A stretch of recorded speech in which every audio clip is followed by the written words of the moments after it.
ठीक है भैया, जैसा आपको उचित लगे। ये सब तो हो गया। अब हम दोनों पिताजी का संदूक खोलकर देखते हैं कि उसमें कितनी धन संपत्ति रखी है। दोनों भाइयों ने जब पिता का संदूक खोला तो वो अचंभित रह गए। इसमें तो केवल 5 स्वर्ण मुद्राएं हैं। क्या पिताजी ने जीवन भर बस यही कमाया था?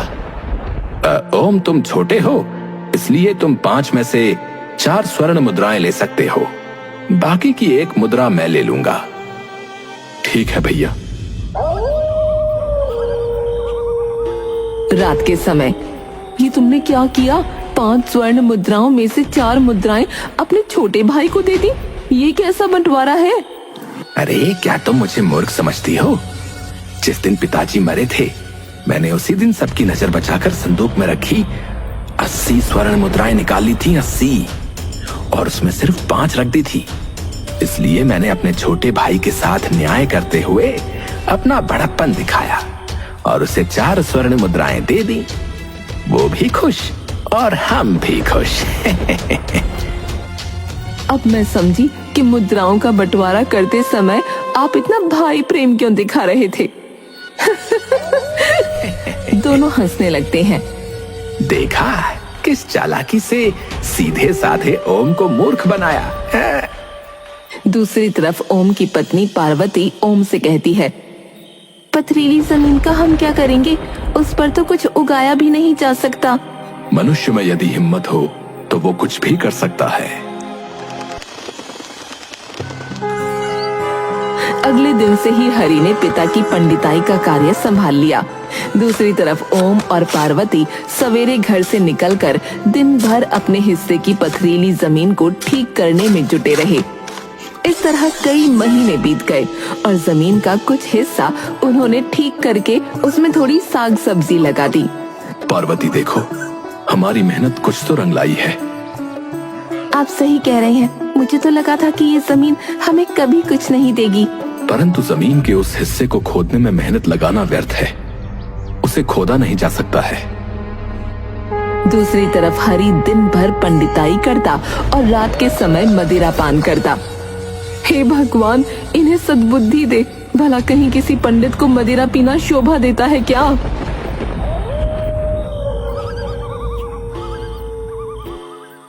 समझ नहीं आ रहा है कि आखिर करूं तो क्या करूं। इतनी मेहनत करने के पश्चात भी गरीबी है कि पीछा ही नहीं छोड़ रही। और बंटवारे में मिली स्वर्ण मुद्राएं तो हमने कब की बेच दी। अब तो कुछ भी नहीं है। वो ईश्वर से प्रार्थना करता है, हे भगवान, अब आपका ही आसरा है, आपका ही सहारा है। संकट की घड़ी में अब आप ही मेरी मदद कर सकते हैं। ऐसे ही दिन बीत रहे थे और एक रात ओम सो रहा था। उसने स्वप्न में एक व्यक्ति को देखा। ओम, अपनी पथरीली जमीन के दूसरे हिस्से को तुम क्यों नहीं खोदते? उस हिस्से को मैं कैसे खोद सकता हूँ? वहां तो बड़े बड़े पत्थर गड़े हुए हैं। उन्हें खोदने के प्रयास में मेरी कई कुदाल टूट गई। कुदाल की चिंता ना करो, बस हिम्मत रखो और उस भाग को खोदते ही तुम्हारे बुरे दिन समाप्त हो जाएंगे। ठीक है श्रीमान, आपके कहने पर मैं ऐसा ही करूंगा। पर आप हैं कौन? तो तुम मेरा परिचय पूछना चाहते हो? हाँ श्रीमान, मैंने आपको पहचाना नहीं। मैं वही हूं जिसको पुकार कर तुम बार बार यही कहते रहते हो कि अब मुझे आपका ही सहारा है। अर्थात आप प्रभु हैं। तुम स्वयं समझ सकते हो कि मैं क्या हूं। तभी ओम का स्वप्न टूट जाता है और वो उठकर बैठ जाता है। क्या मैं कोई स्वप्न देख रहा था या वास्तव में भगवान ने मुझे दर्शन दिए? तभी उसकी दृष्टि अपने सिरहाने पर रखी कुदाल पर पड़ी। अरे, ये कुदाल यहाँ किसने रखी? हैरान होते हुए उसने कुदाल अपने हाथों में उठा ली। कुदाल तो बड़ी मजबूत है, ठोस धातु की बनी हुई है। पृथ्वी पर तो ऐसी मजबूत कुदाल आज तक नहीं देखी। परंतु इसे यहाँ कौन रख गया? तभी उसके मन में एक विचार आया। कहीं सच में भगवान ने मुझे दर्शन तो नहीं दिए और उन्होंने ही ये कुदाल स्वयं मेरे सिरहाने रख दी हो। हाँ, अवश्य यही हुआ होगा, अवश्य।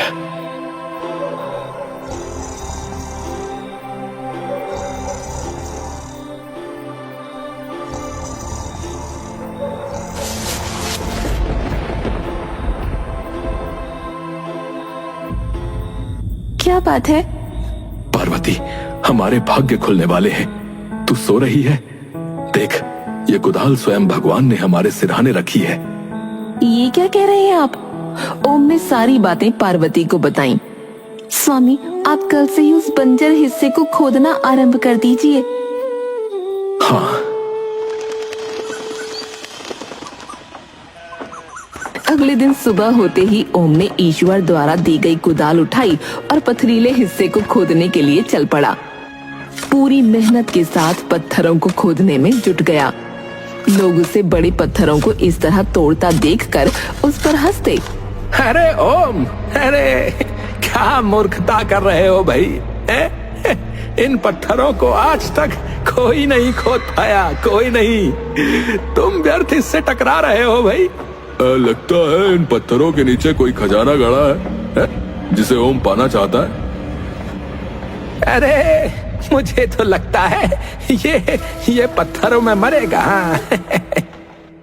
लोगों की बातें सुनकर ओम हताश हो जाता है। समझ नहीं आता कि खुदाई करूं या ना करूं। आप लोगों की कहने पर ना जाएं, वही करें जो आपकी अंतरात्मा कहती है। ये सुनकर ओम वापस अपने कार्य पर लग गया। अंततः उसकी मेहनत रंग लाई। कठिन प्रयास के बाद उसे पथरीली जमीन के नीचे 2 बड़े बड़े पत्थर दिखाई दिए। उसने बड़ी मेहनत से पहले पत्थर को हटाया और फिर दूसरे पत्थर को। जैसे ही उसने हटाया, वहाँ पर बहुत सारे सांप निकल आए और गड्ढे में पानी ही पानी हो गया। बाहर खड़े कुछ लोगों ने भी ये दृश्य देखा। अरे अभी तो ये गड्ढा बिल्कुल सूखा था, अब यहाँ पानी ही पानी है। तभी वो पानी अपने आप कम होने लगा और पानी के नीचे से कृष्ण भगवान की मूर्ति ऊपर की तरफ आ गई। अरे भगवान कृष्ण की मूर्ति यहाँ कैसे आई? अरे अरे ये कैसा चमत्कार है? ये सब क्या हो रहा है? ओम जैसे ही मूर्ति को उठाता है, मूर्ति से आवाज आती है, ओम, मुझे इस स्थान से न हटाओ, मुझे यहीं पर विराजमान कर दो। सबके सहयोग से मेरे लिए यहाँ पर एक मंदिर का निर्माण करो। आकाशवाणी सुनते ही सभी लोग अपने ही स्थान पर हाथ जोड़कर रुक जाते हैं। ठीक है भगवान, आपका आदेश मेरे सर माथे पर, मैं इसे अवश्य पूर्ण करूंगा, अवश्य पूर्ण करूंगा। ये खबर आग की तरह चारों ओर फैल गई। अरे तुमने सुना? ओम की पथरीली जमीन से खुदाई में भगवान कृष्ण की एक मूर्ति मिली है भाई। अरे वो कोई मामूली मूर्ति नहीं है भाई। आकाशवाणी द्वारा भगवान ने स्वयं कहा है कि उनके लिए उस स्थान पर एक मंदिर बनाया जाए। हाँ, ये तो बड़ा पुण्य का कार्य है भाई। हम सबको ओम को पूरा सहयोग देना होगा भाई। चलो चलो, इस काम में देरी नहीं करनी चाहिए। आज ही भगवान के लिए मंदिर बनाने के निर्माण कार्य में जुट जाते हैं। हाँ,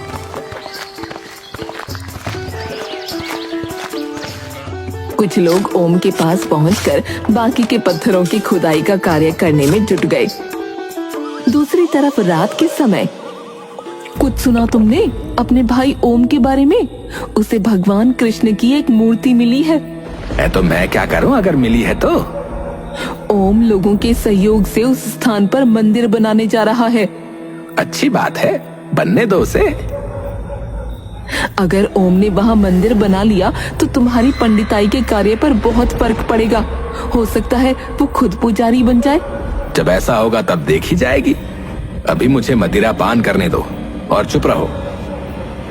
मुझे क्या, तुम्हें एक दिन इस बारे में अवश्य पछताना पड़ेगा। दूसरी तरफ मंदिर का निर्माण कार्य जोरों शोरों से चल रहा था। हर कोई अपने सामर्थ्य के अनुसार निर्माण कार्य में सहयोग दे रहा था। इस बीच एक रात जब हरि अपने घर पर मदिरा पान कर रहा था तो एक युवक ने उसे देख लिया। राम राम राम राम, कैसा कलयुग आ गया है। एक पंडित मदिरा पी रहा है। ऐसे भ्रष्ट पंडित के हाथ से कोई शुभ कार्य नहीं करवाना चाहिए। मैं अभी ये बात सबको बता कर आता हूँ। भाई भाई में कितना अंतर है।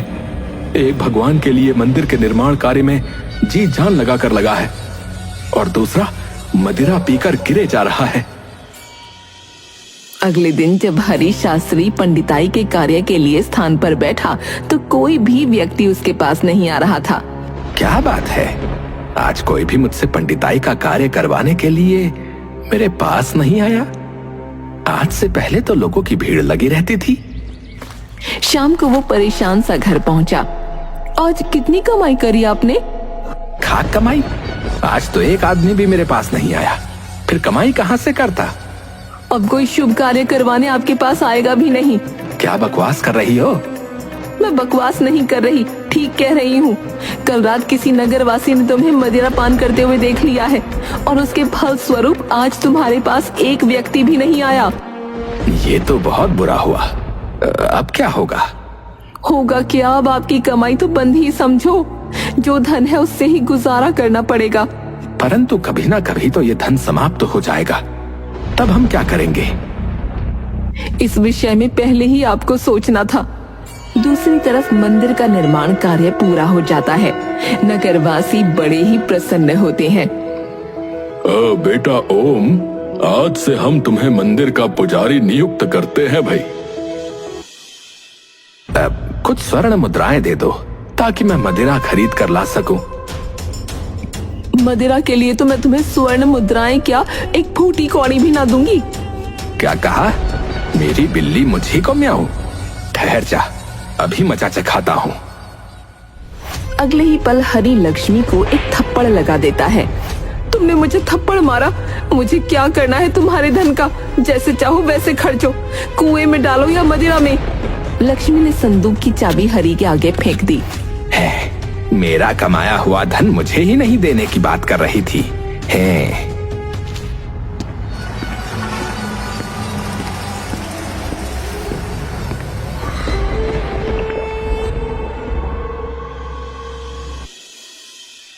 इसे संभाल कर रख दो, ये मंदिर में आने वाला आज का चढ़ावा है। स्वामी, अब हमारे दुख के दिन बीत गए हैं और सुख के दिन आ गए हैं, वरना हरि भैया और लक्ष्मी बहन ने तो हमारे साथ गलत करने में कोई कसर न छोड़ी थी। सब भगवान की कृपा का फल है।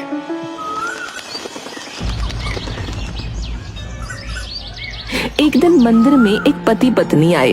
हे प्रभु, तूने एक औलाद दी, वो भी जन्म से अंधी। भगवान बहुत आस लेकर आए हैं, इसकी आंखों में ज्योति भर दो। दोनों पति पत्नी भगवान के चरणों में सर झुकाकर रोने लगे। भगवान, हम पर कृपा करो प्रभु, और हमारी पुकार सुन लो। भगवान, हम पर कृपा करो और हमारी पुकार सुन लो। तभी मूर्ति से एक दिव्य ज्योति निकलती है और उस बालक की आंखों पर जाती है। अगले ही पल मुझे सब कुछ दिख रहा है, मुझे सब कुछ दिख रहा है। अद्भुत अद्भुत चमत्कार है ये तो। भगवान ने पुकार सुन ली भाई। अब तो मंदिर में जो कोई भी सच्चे हृदय से इच्छा लेकर आता, तुरंत ही उसकी इच्छा पूर्ण हो जाती थी। दूर दूर तक इस बात की चर्चा होने लगी। मैं तो सारा दिन मंदिर में व्यस्त रहता हूँ। क्या तुम्हें बड़े भैया के बारे में कुछ हालचाल मालूम है? वो कैसे हैं?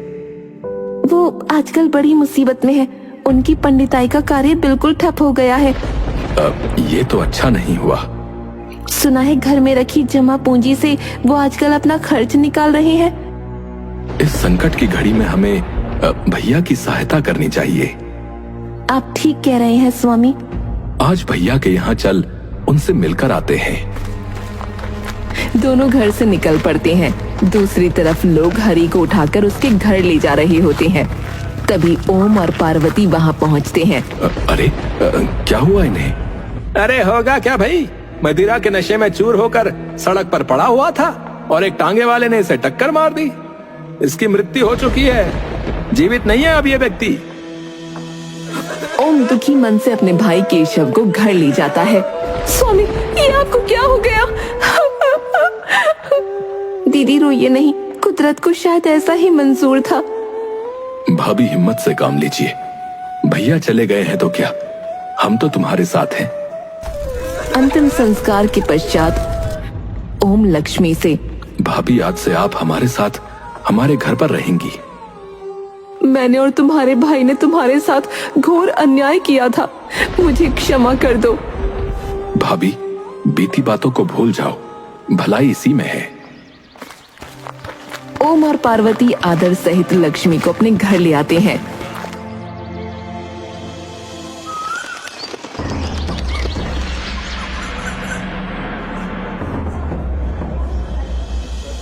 हमारे राज्य में भगवान कृष्ण की ऐसी चमत्कारी मूर्ति है, हमें वहां जाकर उस मूर्ति के दर्शन करने चाहिए। अवश्य महाराज, मैं इसका प्रबंध कर देता हूँ। दूसरे दिन राजा बलदेव दर्शन के लिए निकल पड़ते हैं। जैसे ही उनका रथ महल के मुख्य द्वार से बाहर निकलता है, अचानक रथ के पहिए रथ से अलग हो जाते हैं और महाराज को महल वापस लौटना पड़ता है। आज दर्शन ना किए तो ना सही, कल जाकर दर्शन अवश्य करेंगे। अगले दिन महाराज फिर से दर्शन के लिए महल से निकलते हैं, पर बाहर आते ही अरे, लगता है बहुत भयंकर आंधी तूफान आने वाला है। और शीघ्र ही चारों ओर काली घटाएं छा जाती हैं और तेज आंधी तूफान के साथ भारी वर्षा होने लगती है। उसी रात महाराज महारानी से न जाने क्यों बार बार मंदिर जाने में इस प्रकार की बाधा आ रही है। क्या इस बात में कोई रहस्य है? इस विषय में विचार करते करते उन्हें नींद आ जाती है और नींद में महाराज को दिखता है कि एक दिव्य पुरुष उनके समक्ष खड़ा है और उनसे कह रहा है, बलदेव, तुम जिस मूर्ति के दर्शन की इच्छा कर रहे हो, उसके दर्शन का अधिकार केवल आम जनता को है। तुम चाहकर भी उसके दर्शन नहीं कर पाओगे और जितना जल्द हो सके इस विचार को त्याग दो, अन्यथा संकट में पड़ जाओगे। तभी महाराज की नींद खुल जाती है। ये मैंने कैसा स्वप्न देखा? अगले दिन होते ही बलदेव अपने गुरु महर्षि मतंग के पास पहुंच जाता है। अचानक कैसे आना हुआ बलदेव? गुरुदेव, आज मैं आपसे एक स्वप्न के विषय में कुछ जानकारी प्राप्त करने आया हूँ। बलदेव स्वप्न के बारे में सब कुछ गुरुदेव को बताता है। गुरुदेव, मैं ये जानना चाहता हूँ कि मैं उस मूर्ति के दर्शन क्यों नहीं कर सकता। भगवान ने मेरे स्वप्न में आकर मुझे इस बात की चेतावनी क्यों दी है? महर्षि मतंग ध्यान से बलदेव की बात सुनते हैं और ध्यान में लिप्त हो जाते हैं। कुछ देर बाद जब उनका ध्यान खत्म होता है, बलदेव, जो मूर्ति खुदाई में मिली है उसे 500 वर्ष पूर्व तुमने स्वयं अपने हाथों से उस स्थान पर फेंका था। ये आप क्या कह रहे हैं गुरुदेव? हाँ बलदेव, सच्चाई यही है। आज से 500 वर्ष पूर्व मुंगेर राज्य के स्थान पर रत्नागिरी नाम का राज्य था। रत्नागिरी राज्य पर राजा चतुर्भुज का राज्य था। वो पक्का नास्तिक था। दुर्भाग्यवश जिस राजकुमारी रूपाली के साथ उसका विवाह हुआ, वो मीरा की भांति कृष्ण की दीवानी थी। विदाई के समय वो अपने साथ भगवान कृष्ण की प्रतिमा हाथ में लेकर आ रही थी। तब उसके पिता राजा शीतल सेन ने कहा, बेटी रूपाली, राजा चतुर्भुज भगवान के नाम से भी चिढ़ता है। तुम ससुराल पहुंचकर कृष्ण भगवान की पूजा कैसे कर पाओगी? पिताजी महाराज, आप चिंता न कीजिए, मैं इसका कोई न कोई उपाय खोज ही निकालूंगी। रत्नागिरी पहुंचने के कुछ दिनों के पश्चात रानी रूपाली ने रत्नागिरी के प्रधानमंत्री श्यामल को अपनी योजना का हिस्सेदार बना लिया। रानी रूपाली प्रधानमंत्री से, राज्य की सीमा के बाहर एक मंदिर बनाया जाए, मैं उस मंदिर में कृष्ण भगवान की मूर्ति की प्राण प्रतिष्ठा करवाऊंगी। जी महारानी जी। ध्यान रहे महाराज को इस बात की भनक भी न लगे। महारानी जी, मैं भला महाराज को ये बात क्यों बताऊंगा? बल्कि मुझे तो इस बात की प्रसन्नता है कि राज्य में किसी ने तो भगवान का नाम लेने की हिम्मत की है। कुछ ही दिनों में प्रधानमंत्री के आदेश पर राज्य की सीमा के बाहर एक मंदिर बनकर तैयार हो गया।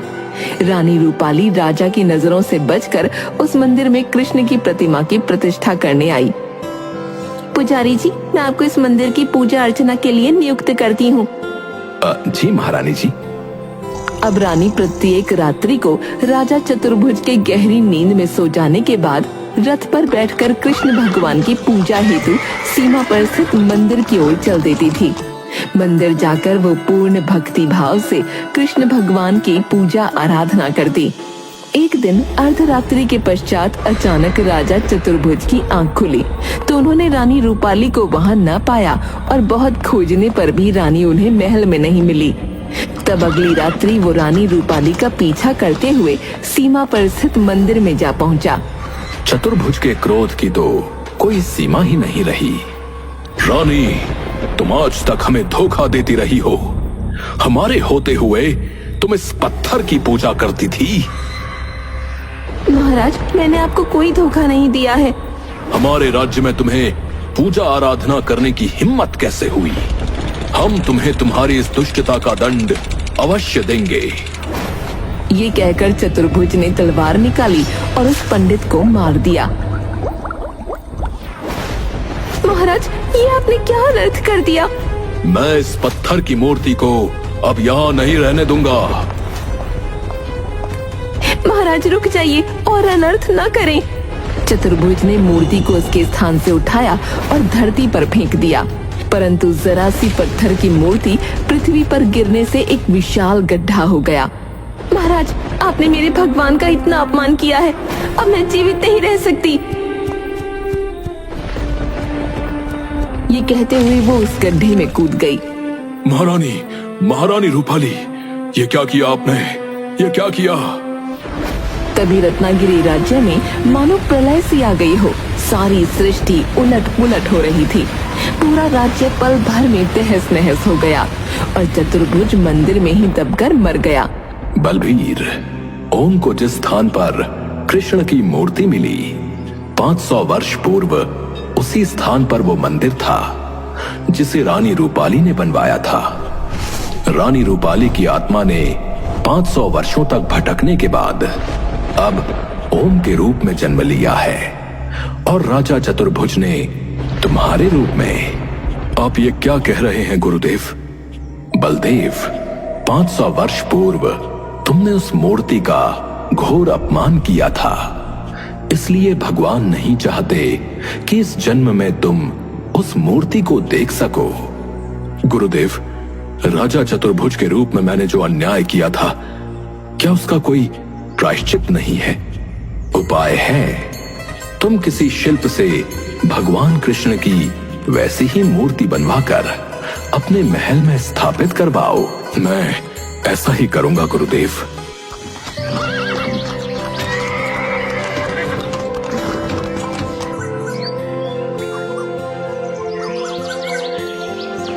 बलदेव के कहने पर कुशल शिल्पियों ने महल के मंदिर में वैसी ही मूर्ति का निर्माण आरंभ कर दिया जैसी मूर्ति उस मंदिर में थी।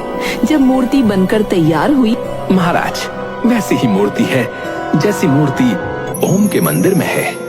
अच्छा, अति सुंदर। बलदेव प्रतिदिन श्रद्धा पूर्वक उस मूर्ति की आराधना करने लगा। 2 वर्षों तक उसका ये कार्य जारी रहा। 2 वर्ष पश्चात एक दिन जब वो पूजा कर रहा था, तभी उसे मूर्ति से आवाज आई। बलदेव, मैं तुम्हारी आराधना से प्रसन्न हूँ। अब तुम जाकर ओम के मंदिर में असली मूर्ति की पूजा कर सकते हो। बलदेव ने प्रसन्न चित्त होकर मंदिर जाने की तैयारी की।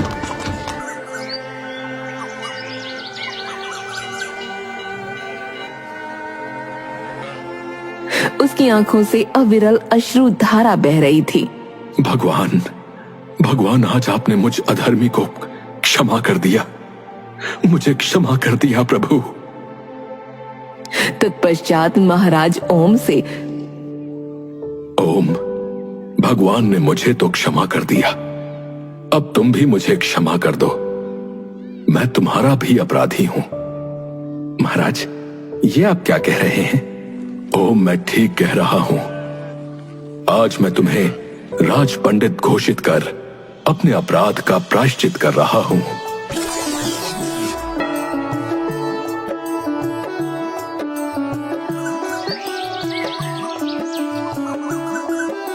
दरबार में राजा बलदेव ने ओम को राज्य का राज पंडित घोषित कर दिया। अब पूरे राज्य में ओम का और ज्यादा आदर सम्मान होने लगा।